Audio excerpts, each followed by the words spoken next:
วินัยเกิดขึ้นจนเหตุให้เกิดเหตุให้พระเจ้าประชาศัตรูเป็นผู้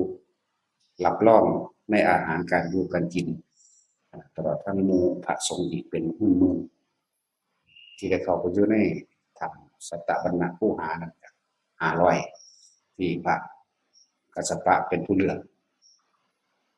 ในการเลือกนี่บ่แม่นนั่นเลือกโดยความเห็นของเพิ่นเฉพาะองค์ผู้เดียวเด้เฉพาะองค์เพิ่นผู้เดียวเด้จะมีพระอนุรุทธะนำพระอนุรุทธะเนี่ยเป็นผู้เลิศทางตาทิพย์เป็นผู้เลิศทาง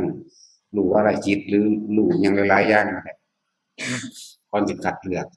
สว่าเพิ่นมีรายชื่อมาแล้วนี่ไล่มาอนุรุทธอันนี้บรรลุปฏิสัมภิทาบ่โอ้บรรลุแล้วอันนี้องค์นี้เขาเจ้าเลือกคัดสรรต่างๆเหลือไว้